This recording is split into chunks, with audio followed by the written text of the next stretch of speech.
Carta aos Romanos, capítulo 8. A vida dominada pelo Espírito Santo. Agora já não existe nenhuma condenação para as pessoas que estão unidas com Cristo Jesus. Pois a lei do Espírito de Deus, que nos trouxe vida por estarmos unidos com Cristo Jesus, livrou você da lei do pecado e da morte. Deus fez o que a lei não pôde fazer, porque a natureza humana era fraca.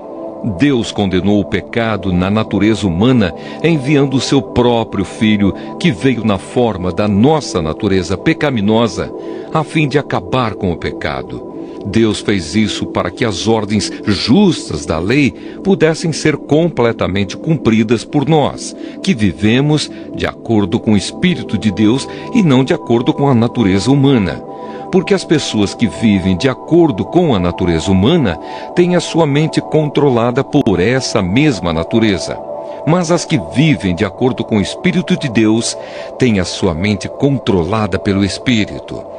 As pessoas que têm a mente controlada pela natureza humana acabarão morrendo espiritualmente, mas as que têm a mente controlada pelo Espírito de Deus terão a vida eterna e a paz. Por isso, as pessoas que têm a mente controlada pela natureza humana se tornam inimigas de Deus, pois não obedecem à lei de Deus e, de fato, não podem obedecer a ela. As pessoas que vivem de acordo com a sua natureza humana não podem agradar a Deus. Vocês, porém, não vivem como manda a natureza humana, mas como o Espírito de Deus quer, se é que o Espírito de Deus vive realmente em vocês. Quem não tem o Espírito de Cristo não pertence a Ele. Mas se Cristo vive em vocês, então, embora o corpo de vocês vá morrer por causa do pecado, o Espírito de Deus é vida para vocês, porque vocês foram aceitos por Deus. Se em vocês vive o Espírito daquele que ressuscitou Jesus, então aquele que ressuscitou Jesus Cristo dará também vida ao corpo mortal de vocês por meio do seu Espírito que vive em vocês. Portanto, meus irmãos, nós temos uma obrigação, que é a de não vivermos de acordo com a nossa natureza humana. Porque se vocês viverem de acordo com a natureza humana, vocês morrerão espiritualmente. Mas se pelo Espírito de Deus vocês matarem as suas ações pecaminosas, vocês viverão espiritualmente. Pois aqueles que são guiados pelo Espírito de Deus são filhos de Deus. Porque o Espírito que vocês receberam de Deus não torna vocês escravos e não faz com que tenham medo. Pelo contrário, o Espírito torna vocês filhos de Deus e pelo poder do Espírito dizemos com fervor a Deus: Pai, meu Pai. O Espírito de Deus se une com o nosso Espírito para afirmar que somos filhos de Deus. Nós somos seus filhos e por isso receberemos as bênçãos que Ele guarda para o seu povo e também receberemos com Cristo aquilo que Deus tem guardado para Ele. Porque se tomamos parte nos sofrimentos de Cristo, também tomaremos parte na sua glória. A glória futura. Eu penso que o que sofremos durante a nossa vida não pode ser comparado de modo nenhum com a glória que nos será revelada no futuro. O universo todo espera com muita impaciência o momento em que Deus vai revelar o que os seus filhos realmente são. Pois o universo se tornou inútil não pela sua própria vontade, mas porque Deus quis que fosse assim. Porém, existe esta esperança. Um dia o próprio universo ficará livre do poder destruidor que o mantém escravo e tomará parte na gloriosa liberdade dos filhos de Deus. Pois sabemos que até agora o universo todo geme e sofre como uma mulher que está em trabalho de parto. E não somente o universo, mas nós, que temos o Espírito Santo como o primeiro presente que recebemos de Deus, nós também gememos dentro de nós mesmos, enquanto esperamos que Deus faça com que sejamos seus filhos e nos liberte completamente. pois foi por meio da esperança que somos salvos. Mas, se já estamos vendo aquilo que esperamos, então isso não é mais uma esperança. Pois quem é que fica esperando por alguma coisa que está vendo? Porém, se estamos esperando alguma coisa que ainda não podemos ver, então esperamos com paciência. Assim também o Espírito de Deus vem nos ajudar na nossa fraqueza, pois não sabemos como devemos orar. Mas o Espírito de Deus, com gemidos que não podem ser explicados por palavras, pede a Deus em nosso favor. E Deus, que vê o que está dentro do coração, sabe qual é o pensamento do Espírito, porque o Espírito pede em favor do povo de Deus e pede de acordo com a vontade de Deus. Pois sabemos que todas as coisas trabalham juntas para o bem daqueles que amam a Deus, daqueles a quem Ele chamou de acordo com o seu plano. Porque aqueles que já tinham sido escolhidos por Deus, Ele também separou a fim de se tornarem parecidos com o seu Filho. Ele fez isso para que o Filho fosse o primeiro entre muitos irmãos. Assim Deus chamou os que havia separado. Não somente os chamou, mas também os aceitou. E não somente os aceitou, mas também repartiu a sua glória com eles. O amor de Deus que é nosso por meio de Cristo. Diante de tudo isso, o que mais podemos dizer? Se Deus está do nosso lado, quem poderá nos vencer? Ninguém. Porque Ele nem mesmo deixou de entregar o próprio Filho, mas o ofereceu por todos nós. Se Ele nos deu o seu Filho, será que não nos dará também todas as coisas? Quem acusará aqueles que Deus escolheu? Ninguém. Porque o próprio Deus declara que eles não são culpados. Será que alguém poderá condená-los? Ninguém. Pois foi Cristo Jesus quem morreu, ou melhor, quem foi ressuscitado e está à direita de Deus. E Ele pede a Deus em favor de nós. Então quem pode nos separar do amor de Cristo? Serão os sofrimentos, as dificuldades, a perseguição, a fome, a pobreza, o perigo ou a morte? Como dizem as Escrituras Sagradas, por causa de ti estamos em perigo de morte o dia inteiro. Somos tratados como ovelhas que vão para o matadouro. Em todas essas situações, temos a vitória completa por meio daquele que nos amou, pois eu tenho a certeza de que nada pode nos separar do amor de Deus. Nem a morte, nem a vida, nem os anjos, nem outras autoridades ou poderes celestiais, nem o presente, nem o futuro, nem o mundo lá de cima, nem o mundo lá de baixo. Em todo o universo não há nada que possa nos separar do amor de Deus, que é nosso por meio de Cristo Jesus, o nosso Senhor. Carta aos Romanos, capítulo 9. Deus e o seu povo. O que eu digo é verdade. Sou de Cristo e não minto, pois a minha consciência, que é controlada pelo Espírito Santo, também me afirma que não estou mentindo. Sinto uma grande tristeza e uma dor sem fim no coração por causa do meu povo, que é a minha raça e meu sangue. Para o bem desse povo, eu mesmo poderia desejar receber a maldição de Deus e ficar separado de Cristo. Eles são o povo escolhido por Deus. Ele os tornou seus filhos e repartiu a sua glória com eles. Deus fez suas alianças com eles e lhes deu a lei, a verdadeira maneira de adorar e as promessas. Eles são descendentes dos patriarcas, e como ser humano, Cristo pertence à raça deles. Que Cristo, que é o Deus que governa todos, seja louvado para sempre. Amém. Eu não estou dizendo que a promessa de Deus tenha falhado. De fato, nem todos os israelitas fazem parte do povo de Deus. Nem todos os descendentes de Abraão são filhos de Deus. Pois Deus disse a Abraão: por meio de Isaque é que você terá os descendentes que eu lhe prometi. Isso quer dizer que os que são considerados como os verdadeiros descendentes de Abraão são aqueles que nasceram como resultado da promessa de Deus e não os que nasceram de modo natural. Pois quando fez a promessa, Deus disse a Abraão o seguinte: no tempo certo eu voltarei e Sara, sua mulher, terá um filho. E mais ainda, os 2 filhos de Rebeca tinham o mesmo pai, o nosso antepassado Isaque. Mas para que a escolha de um deles fosse completamente de acordo com o plano de Deus, o próprio Deus disse a Rebeca: o mais velho será dominado pelo mais moço.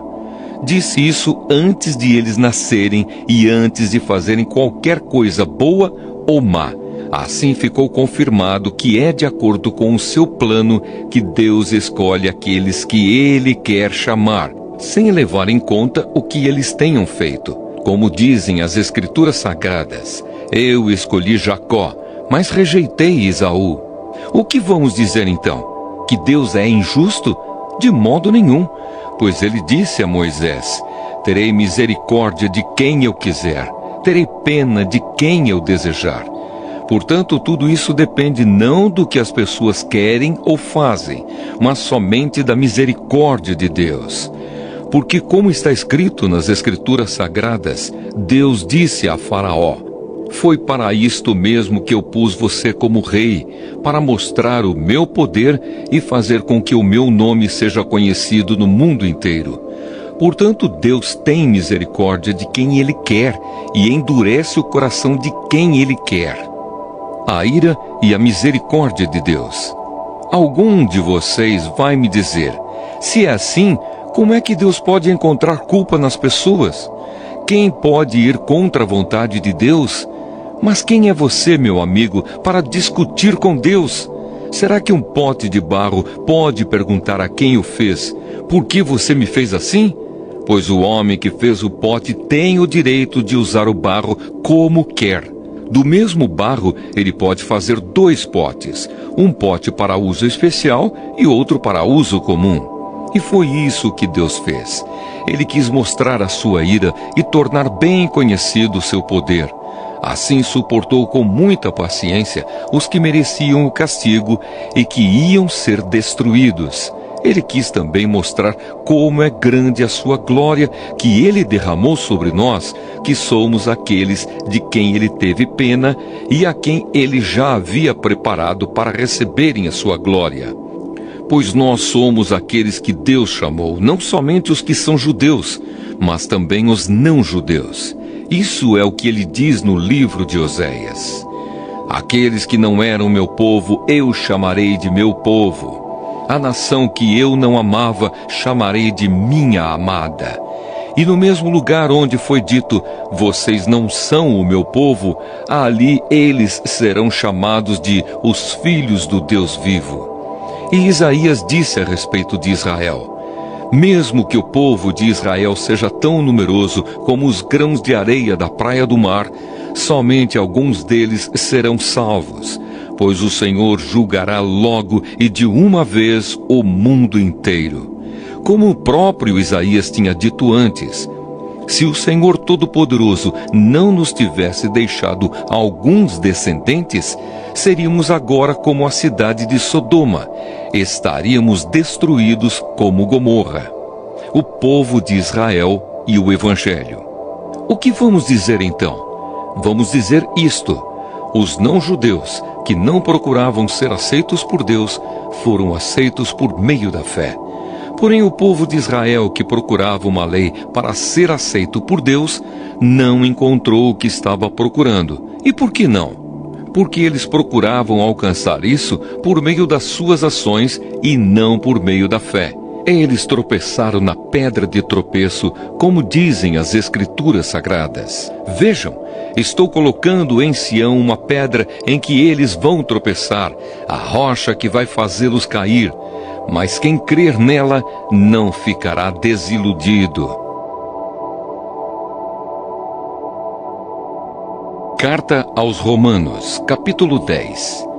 Meus irmãos, desejo de todo o coração que o meu próprio povo seja salvo. e peço a Deus em favor deles, porque eu sou testemunha de que eles são muito dedicados a Deus. Mas a dedicação deles não está baseada no verdadeiro conhecimento, pois eles não conhecem a maneira como Deus aceita as pessoas e assim têm procurado conseguir isso da sua própria maneira. Eles rejeitaram o modo de Deus aceitar as pessoas, porque com Cristo a lei chegou ao fim, e assim os que creem é que são aceitos por Deus. A salvação é para todos.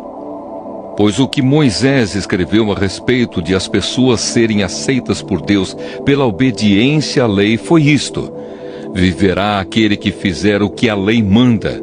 Porém, quanto a ser aceito por Deus por meio da fé, Moisés diz o seguinte: não fique pensando assim, quem vai subir até o céu, isto é, para trazer Cristo do céu? Nem pergunte, quem descerá ao mundo lá de baixo, isto é, para fazer com que Cristo suba do mundo dos mortos? O que Moisés diz é isto: a mensagem de Deus está perto de você, nos seus lábios e no seu coração, isto é, a mensagem de fé que anunciamos. Se você disser com a sua boca, Jesus é Senhor, e no seu coração crer que Deus ressuscitou Jesus, você será salvo, porque nós cremos com o coração e somos aceitos por Deus. Falamos com a boca e assim somos salvos, porque as Escrituras Sagradas dizem: quem crer nele não ficará desiludido. Isso vale para todos, pois não existe nenhuma diferença entre judeus e não judeus. Deus é o mesmo Senhor de todos e abençoa generosamente todos os que pedem a sua ajuda. Como dizem as Escrituras Sagradas, todos os que pedirem a ajuda do Senhor serão salvos. Mas como é que as pessoas irão pedir se não crerem nele? E como poderão crer se não ouvirem a mensagem? E como poderão ouvir se a mensagem não for anunciada? E como é que a mensagem será anunciada se não forem enviados mensageiros? As Escrituras Sagradas dizem: como é bonito ver os mensageiros trazendo boas notícias. Mas nem todos aceitam uma boa notícia do Evangelho. Foi Isaías quem disse: Senhor, quem creu na nossa mensagem? Portanto, a fé vem por ouvir a mensagem, e a mensagem vem por meio da pregação a respeito de Cristo. Mas eu pergunto, será que eles não ouviram a mensagem? É claro que ouviram. Como dizem as Escrituras, a voz deles se espalhou pelo mundo inteiro. As suas palavras alcançaram a terra toda. Eu pergunto ainda, será que o povo de Israel não soube disso? Moisés foi o primeiro a dar uma resposta. Ele disse: eu farei com que vocês fiquem com ciúmes de um povo que não é uma nação. Farei com que fiquem com raiva de uma nação de gente sem juízo. E Isaías foi mais corajoso ao anunciar o que Deus disse. Eu fui achado por aqueles que não me procuravam, e apareci aos que não perguntavam por mim. Mas a respeito de Israel, Deus disse: o dia inteiro eu abri os braços, pronto para receber um povo desobediente e rebelde.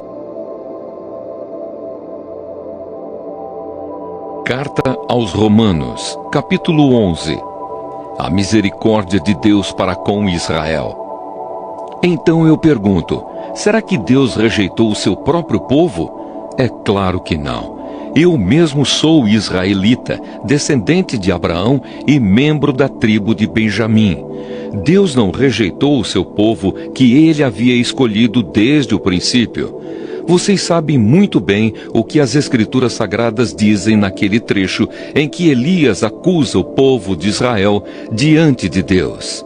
Elias diz assim: Senhor, eles mataram os teus profetas e destruíram os teus altares. Eu sou o único que sobrou e eles estão querendo me matar. O que foi que Deus disse a ele? Ele disse: eu guardei para mim 7.000 homens que não adoravam o Deus Baal. A mesma coisa também acontece agora, isto é, por causa da graça de Deus, ainda existe um pequeno número daqueles que ele escolheu. Essa escolha se baseia na graça de Deus e não no que eles fizeram. Porque se a escolha de Deus se baseasse no que as pessoas fazem, então a sua graça não seria verdadeira graça. Isso quer dizer que não foi o povo de Israel que encontrou o que estava procurando. Quem encontrou foi apenas um pequeno grupo que Deus escolheu. Os outros não quiseram ouvir o chamado de Deus. Como dizem as Escrituras Sagradas, Deus endureceu o coração e a mente deles.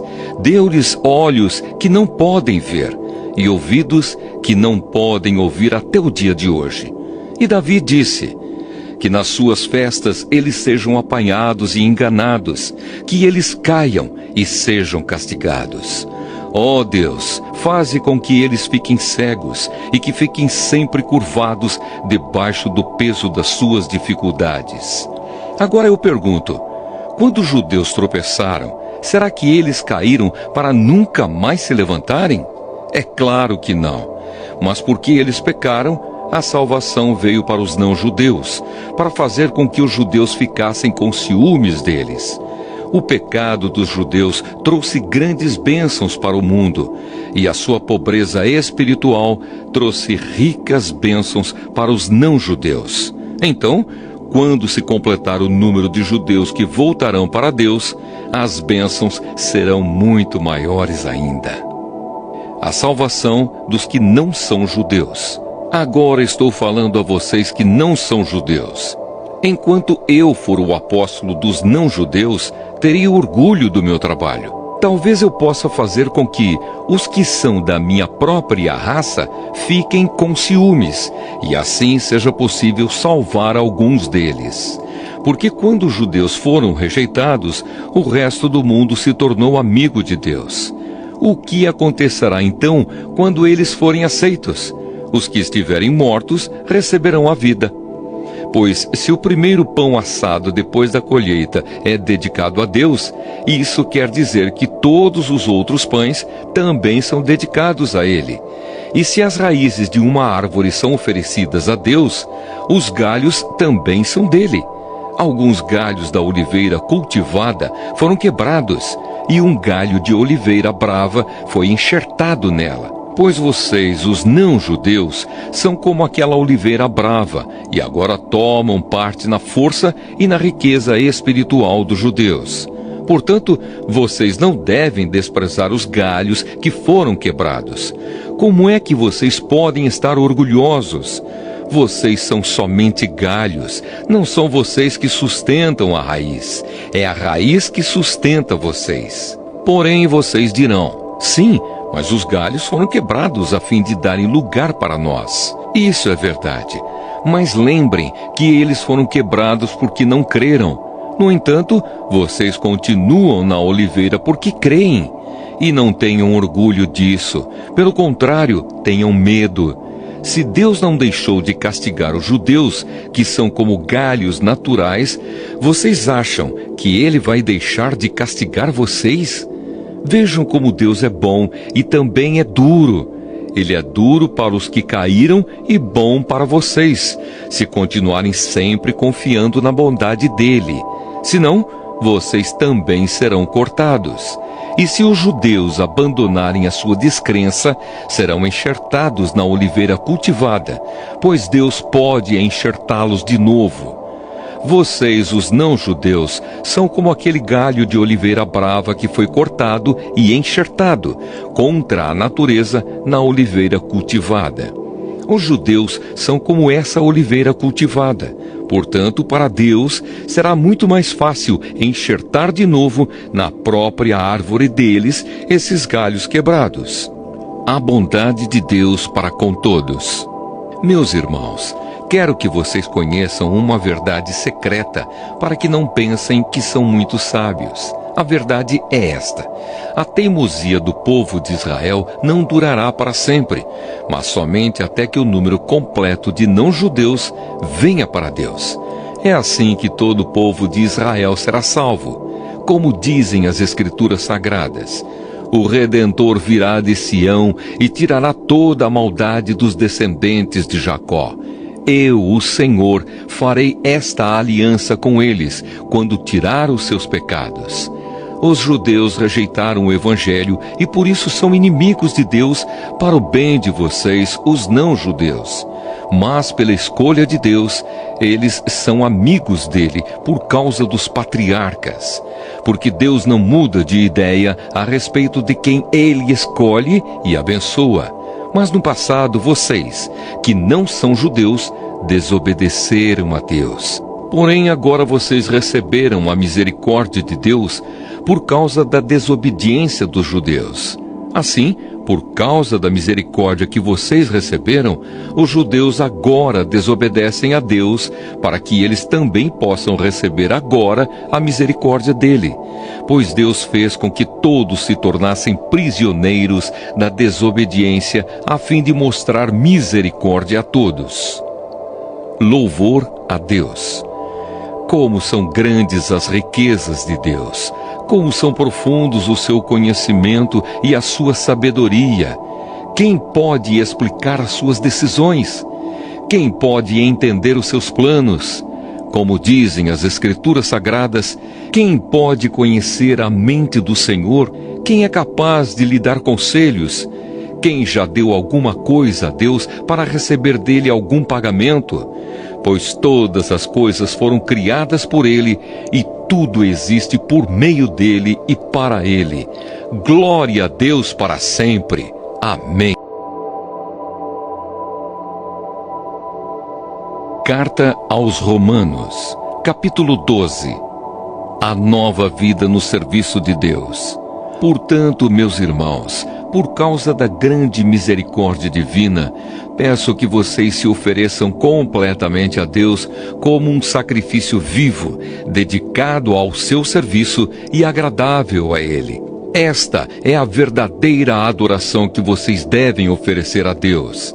Não vivam como vivem as pessoas deste mundo, mas deixem que Deus os transforme por meio de uma completa mudança da mente de vocês.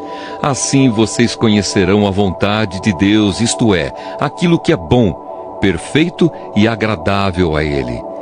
Por causa da bondade de Deus para comigo, me chamando para ser apóstolo, eu digo a todos vocês que não se achem melhores do que realmente são. Pelo contrário, pensem com humildade a respeito de vocês mesmos, e cada um julgue a si mesmo conforme a fé que Deus lhe deu.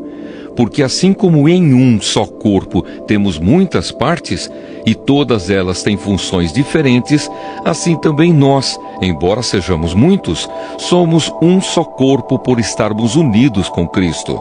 E todos estamos unidos uns com os outros como partes diferentes de um só corpo. Portanto, usemos os nossos diferentes dons de acordo com a graça que Deus nos deu. Se o dom que recebemos é o de anunciar a mensagem de Deus, façamos isso de acordo com a fé que temos. Se é o dom de servir, então devemos servir. Se é o de ensinar, então ensinemos. Se é o dom de animar os outros, então animemos. Quem reparte com os outros o que tem, que faça isso com generosidade. Quem tem autoridade, que use a sua autoridade com todo cuidado. Quem ajuda os outros, que ajude com alegria. Que o amor de vocês não seja fingido. Odeiem o mal e sigam o que é bom. Amem uns aos outros com o amor de irmãos em Cristo e se esforcem para tratar uns aos outros com respeito. Trabalhem com entusiasmo e não sejam preguiçosos. Sirvam o Senhor com o coração cheio de fervor. Que a esperança que vocês têm os mantenha alegres. Aguentem com paciência os sofrimentos e orem sempre. Repartam com os irmãos necessitados o que vocês têm e recebam os estrangeiros nas suas casas. Peçam que Deus abençoe os que perseguem vocês. Sim, peçam que Ele abençoe e não que amaldiçoe. Alegrem-se com os que se alegram e chorem com os que choram. Tenham por todos o mesmo cuidado. Não sejam orgulhosos, mas aceitem serviços humildes. Que nenhum de vocês fique pensando que é sábio. Não paguem a ninguém o mal com o mal. Procurem agir de tal maneira que vocês recebam a aprovação dos outros. No que depender de vocês, façam todo o possível para viver em paz com todas as pessoas. Meus queridos irmãos, nunca se vinguem de ninguém. Pelo contrário, deixem que seja Deus quem dê o castigo, pois as Escrituras Sagradas dizem: eu me vingarei, eu acertarei contas com eles, diz o Senhor. Mas façam como dizem as Escrituras. Se o seu inimigo estiver com fome, dê comida a ele. Se estiver com sede, dê água, porque assim você o fará queimar de remorso e vergonha. Não deixem que o mal vença vocês, mas vençam o mal com o bem. Romanos 12. Portanto, irmãos, rogo-lhes pelas misericórdias de Deus que se ofereçam em sacrifício vivo, santo e agradável a Deus. Este é o culto racional de vocês. Não se amoldem ao padrão deste mundo, mas transformem-se pela renovação da sua mente, para que sejam capazes de experimentar e comprovar a boa, agradável e perfeita vontade de Deus. Por isso, pela graça que me foi dada, digo a todos vocês: ninguém tenha de si mesmo um conceito mais elevado do que deve ter, mas, ao contrário, tenha um conceito equilibrado de acordo com a medida da fé que Deus lhe concedeu. Assim como cada um de nós tem um corpo com muitos membros e esses membros não exercem todos a mesma função, assim também, em Cristo, nós, que somos muitos, formamos um corpo, e cada membro está ligado a todos os outros. Temos diferentes dons, de acordo com a graça que nos foi dada. Se alguém tem o dom de profetizar, use-o na proporção da sua fé. Se o seu dom é servir, sirva. Se é ensinar, ensine. Se é dar ânimo, que assim faça. Se é contribuir, que contribua generosamente. Se é exercer liderança, que a exerça com zelo. Se é mostrar misericórdia, que o faça com alegria. O amor deve ser sincero. Odeiem o que é mal, apeguem-se ao que é bom. Dediquem-se uns aos outros com amor fraternal. Prefiram dar honra aos outros mais do que a si próprios. Nunca lhes falte o zelo. Sejam fervorosos no espírito. Sirvam ao Senhor. Alegrem-se na esperança, sejam pacientes na tribulação, perseverem na oração. Compartilhem o que vocês têm com os santos em suas necessidades. Pratiquem a hospitalidade. Abençoem aqueles que os perseguem. Abençoem e não os amaldiçoem. Alegrem-se com os que se alegram. Chorem com os que choram. Tenham uma mesma atitude uns para com os outros. Não sejam orgulhosos, mas estejam dispostos a associar-se a pessoas de posição inferior. Não sejam sábios aos seus próprios olhos. Não retribuam a ninguém mal por mal. Procurem fazer o que é correto aos olhos de todos. Façam todo o possível para viver em paz com todos. Amados, nunca procurem vingar-se, mas deixem com Deus a ira, pois está escrito: minha é a vingança, eu retribuirei, diz o Senhor. Ao contrário, se o seu inimigo tiver fome, dê-lhe de comer. Se tiver sede, dê-lhe de beber. Fazendo isso, você amontoará brasas vivas sobre a cabeça dele. Não se deixem vencer pelo mal, mas vençam o mal com o bem. Carta aos Romanos, capítulo 13. Obediência às autoridades. Obedeçam às autoridades, todos vocês, pois nenhuma autoridade existe sem a permissão de Deus, e as que existem foram colocadas nos seus lugares por Ele. Assim, quem se revolta contra as autoridades está se revoltando contra o que Deus ordenou, e os que agem desse modo serão condenados. Somente os que fazem o mal devem ter medo dos governantes, e não os que fazem o bem. Se você não quiser ter medo das autoridades, então faça o que é bom, e elas o elogiarão. Porque as autoridades estão a serviço de Deus para o bem de você. Mas se você faz o mal, então tenha medo, pois as autoridades, de fato, têm poder para castigar. Elas estão a serviço de Deus e trazem o castigo dele sobre os que fazem o mal.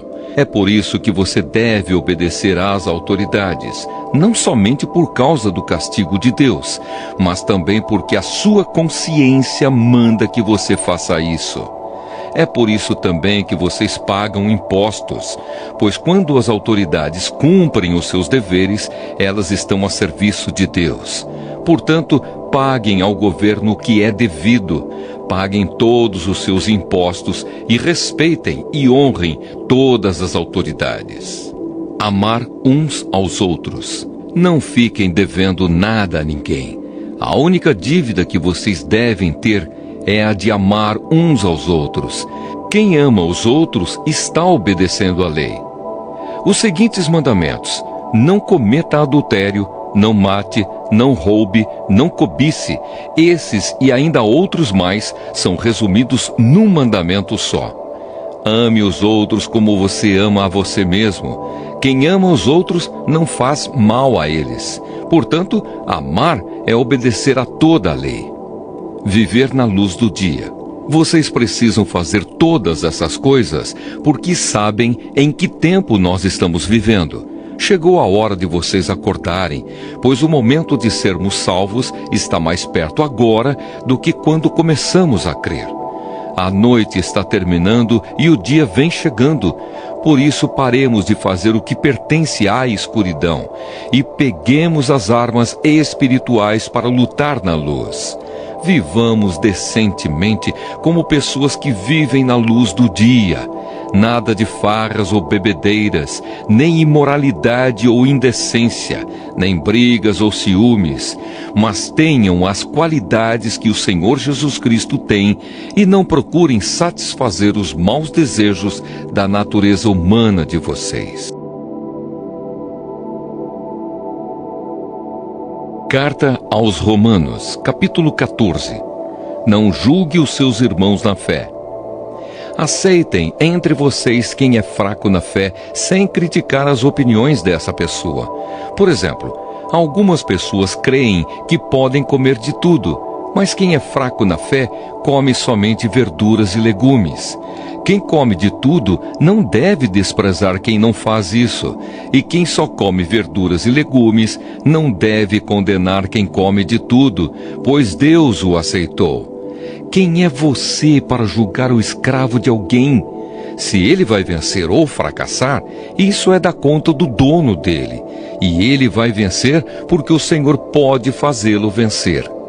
Algumas pessoas pensam que certos dias são mais importantes do que outros, enquanto que outras pessoas pensam que todos os dias são iguais. Cada um deve estar bem firme nas suas opiniões. Quem dá mais valor a certo dia faz isso para honrar o Senhor. E também quem come de tudo faz isso para honrar o Senhor, pois agradece a Deus o alimento. E quem evita comer certas coisas faz isso para honrar o Senhor e dá graças a Deus. Porque nenhum de nós vive para si mesmo, e nenhum de nós morre para si mesmo. Se vivemos, é para o Senhor que vivemos, e se morremos, também é para o Senhor que morremos.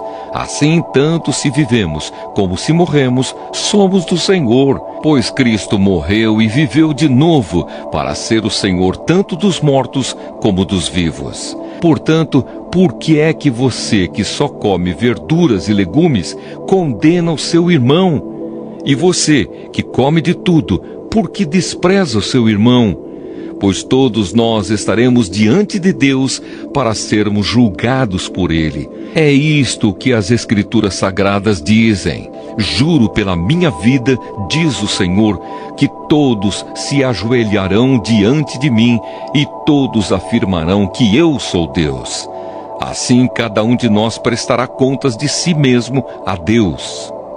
Não faça os seus irmãos caírem. Por isso paremos de criticar uns aos outros. Pelo contrário, cada um de vocês resolva não fazer nada que leve o seu irmão a tropeçar ou cair em pecado. Por estar unido com o Senhor Jesus, eu estou convencido de que nada é impuro em si mesmo. Mas se alguém pensa que alguma coisa é impura, então ela ficará impura para ele. Se você faz com que um irmão fique triste por causa do que você come, então você não está agindo com amor. Não deixe que a pessoa por quem Cristo morreu se perca por causa da comida que você come. Não deem motivo para os outros falarem mal daquilo que vocês acham bom. Pois o reino de Deus não é uma questão de comida ou de bebida, mas de viver corretamente, em paz e com a alegria que o Espírito Santo dá. E quem serve a Cristo dessa maneira, agrada a Deus e é aprovado por todos. Por isso, procuremos sempre as coisas que trazem a paz e que nos ajudam a fortalecer uns aos outros na fé. Por uma questão de comida, não destrua o que Deus fez. Todos os alimentos podem ser comidos, mas é errado comer alguma coisa quando isso faz com que outra pessoa caia em pecado. O que está certo é não comer carne, não beber vinho, nem fazer qualquer outra coisa que leve um irmão a cair em pecado. Mas guarde entre você mesmo e Deus o que você crê a respeito desse assunto. Feliz a pessoa que não é condenada pela consciência quando faz o que acha que deve fazer. Mas quem tem dúvidas a respeito do que come é condenado por Deus quando come, pois aquilo que ele faz não se baseia na fé. E o que não se baseia na fé é pecado. Carta aos Romanos, capítulo 15. O dever de agradar os outros. Nós que somos fortes na fé devemos ajudar os fracos a carregarem as suas cargas e não devemos agradar a nós mesmos. Pelo contrário, cada um de nós deve agradar o seu irmão para o bem dele, a fim de que ele cresça na fé. Pois nem o próprio Cristo procurou agradar a si mesmo. Pelo contrário, como dizem as Escrituras Sagradas, as ofensas daqueles que te insultaram caíram sobre mim. Porque tudo o que está nas Escrituras foi escrito para nos ensinar, a fim de que tenhamos esperança por meio da paciência e da coragem que as Escrituras nos dão. Que Deus, que é quem dá paciência e coragem, ajude vocês a viverem bem uns com os outros, seguindo o exemplo de Cristo Jesus. E isso para que vocês, todos juntos, como se fossem uma só pessoa, louvem ao Deus e Pai do nosso Senhor Jesus Cristo. A boa notícia para todos os povos. Portanto, aceitem uns aos outros para a glória de Deus, assim como Cristo aceitou vocês. Pois eu lhes digo que Cristo se tornou servo dos judeus, a fim de mostrar que Deus é fiel, para fazer com que se cumprissem as promessas feitas por Deus aos patriarcas e para fazer com que os não-judeus louvassem a Deus pela sua bondade, como dizem as Escrituras Sagradas. Por isso eu te louvarei entre os que não são judeus e cantarei louvores a ti. Elas dizem também: vocês que não são judeus, alegrem-se com o povo escolhido de Deus. E dizem ainda: todos os que não são judeus louvem o Senhor, que todos os povos o louvem. E também Isaías diz: virá um descendente do rei Davi, filho de Jessé. Ele aparecerá para governar os que não são judeus, e eles terão esperança nele. Que Deus, que nos dá essa esperança, encha vocês de alegria e de paz por meio da fé que vocês têm nele, a fim de que a esperança de vocês aumente pelo poder do Espírito Santo. A franqueza de Paulo. Meus irmãos, estou certo de que vocês estão cheios de bondade, sabem tudo o que é preciso saber e são capazes de dar conselhos uns aos outros. Porém, nesta carta me atrevi a escrever com toda a franqueza para fazer com que vocês lembrem de coisas que já sabem. Eu escrevi assim por causa do privilégio que Deus me deu de ser servo de Cristo Jesus para trabalhar em favor dos que não são judeus. Eu sirvo como sacerdote ao anunciar o Evangelho que vem de Deus, e faço isso para que os não-judeus sejam uma oferta que Deus aceite, dedicada a Ele pelo Espírito Santo. Portanto, por estar unido com Cristo Jesus, posso me orgulhar do serviço que faço para Deus. Eu me atreverei a falar somente do que Cristo tem feito por meio de mim, a fim de levar os não-judeus a obedecerem a Deus. E isso tem sido feito por meio de palavras e de ações, pelo poder de sinais e milagres e pelo poder do Espírito de Deus. Assim, viajando desde Jerusalém até a província da Ilíria, tenho anunciado de modo completo o Evangelho a respeito de Cristo, para não construir sobre alicerces colocados por outros. Tenho me esforçado sempre para anunciar o Evangelho nos lugares onde ainda não se falou de Cristo. Como dizem as Escrituras Sagradas, aqueles que nunca ouviram falar a respeito dele o verão, e os que não tinham ouvido falar sobre ele o entenderão. O plano de Paulo para visitar Roma. Por essa razão, muitas vezes eu quis visitá-los, mas isso não me foi possível. Porém, já que terminei o meu trabalho nessas regiões e como há muitos anos tenho pensado em ver vocês, espero fazer isso agora. Gostaria de vê-los quando fizer a minha viagem para a Espanha. Gostaria também que vocês me ajudassem a ir até lá, depois de eu ter o prazer de estar com vocês por algum tempo. Mas agora vou a Jerusalém a serviço do povo de Deus que vive ali. Pois as igrejas das províncias da Macedônia e da Acaia resolveram dar uma oferta para ajudar as pessoas do povo de Deus em Jerusalém que estão necessitadas. Os próprios cristãos da Macedônia e da Acaia resolveram fazer isso. Mas, de fato, eles têm a obrigação de ajudar aqueles necessitados. Os judeus repartiram os seus bens espirituais com os que não são judeus. E por isso, os não-judeus devem prestar, com os seus bens materiais, esse serviço cristão aos judeus. Depois que eu terminar esse trabalho e que entregar toda a oferta que foi recolhida para eles, viajarei para a Espanha e no caminho visitarei vocês. E sei que, quando for visitá-los, levarei comigo muitas bênçãos de Cristo. Eu peço, irmãos, pelo nosso Senhor Jesus Cristo e pelo amor que o Espírito dá, que me ajudem orando com fervor por mim. Orem para que eu escape das pessoas da Judéia que não creem em Cristo e também para que a ajuda que eu vou levar a Jerusalém seja bem aceita pelo povo de Deus que vive ali. E assim, se Deus quiser, chegarei aí em Roma cheio de alegria e lhes farei uma visita que me dará um novo ânimo. E que Deus, a nossa fonte de paz, esteja com todos vocês. Amém. Carta aos Romanos, capítulo 16. Saudações pessoais. Eu recomendo a vocês a nossa irmã Febe, que é diaconisa da igreja de Cencreia. Recebam essa irmã em nome do Senhor, como deve fazer o povo de Deus. Deem a ela toda a ajuda que precisar, pois ela tem ajudado muita gente e a mim também. Mando saudações a Priscila e ao seu marido Áquila, meus companheiros no serviço de Cristo Jesus. Eles arriscaram a sua vida por mim.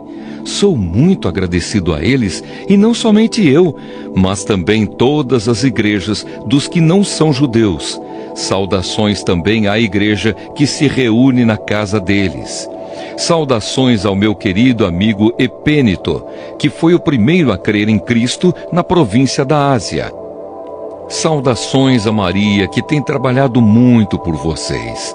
Saudações a Andrônico e à irmã Júnia, meus patrícios judeus que estiveram comigo na prisão. Eles são apóstolos bem conhecidos e se tornaram cristãos antes de mim.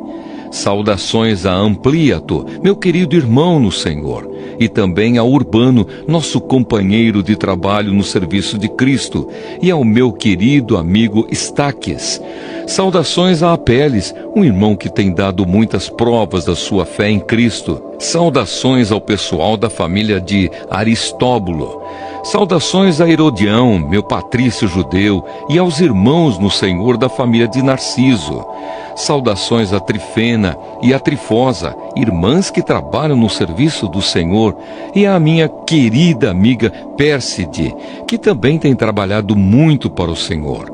Mando saudações a Rufo, trabalhador que tem se destacado no serviço do Senhor, e à mãe dele, que sempre me tratou como filho. Saudações aos irmãos Assíncrito, Flegonte, Hermes, Pátrobas, Hermas e a todos os irmãos que estão com eles. Saudações a Filólogo e a Júlia, a Nereu e a sua irmã, ao irmão Olimpas e a todas as pessoas do povo de Deus que estão com eles. Cumprimentem uns aos outros com um beijo de irmão. Todas as igrejas de Cristo mandam saudações a vocês. Conselhos finais. Meus irmãos, peço que tomem cuidado com as pessoas que provocam divisões, que atrapalham os outros na fé e que vão contra o ensinamento que vocês receberam. Afastem-se dessas pessoas, porque os que fazem essas coisas não estão servindo a Cristo, o nosso Senhor, mas a si mesmos. Por meio de conversa macia e com bajulação, eles enganam o coração das pessoas simples. Todos sabem como vocês têm sido fiéis ao Evangelho e por isso eu me alegro por causa de vocês. Quero que sejam sábios a respeito do que é bom e não tenham nada a ver com o que é mal. E Deus, a nossa fonte de paz, logo esmagará Satanás debaixo dos pés de vocês. Que a graça do nosso Senhor Jesus esteja com vocês. Timóteo, meu companheiro de trabalho, manda saudações a vocês. Lúcio, Jasão e Sosípatro, meus patrícios judeus, também mandam saudações. Eu, Tércio, que escrevi esta carta que Paulo ditou para mim, mando saudações a vocês. O meu hospedeiro Gaio, em casa de quem a igreja daqui se reúne, manda saudações a vocês. Erasto, o tesoureiro da cidade, e o nosso irmão Quarto também mandam saudações. Que a graça do nosso Senhor Jesus Cristo esteja com todos vocês. Amém. Louvor a Deus. Louvem a Deus, pois Ele pode conservar vocês firmes na fé, de acordo com o Evangelho que eu anuncio, isto é, a mensagem a respeito de Jesus Cristo, e de acordo também com a verdade secreta que nunca foi revelada no passado. Porém, essa verdade foi revelada agora, por meio daquilo que os profetas escreveram. E por ordem do Deus eterno, ela se tornou conhecida em todas as nações, para que todos creiam e obedeçam. Ao Deus único e sábio, seja dada glória para sempre, por meio de Jesus Cristo.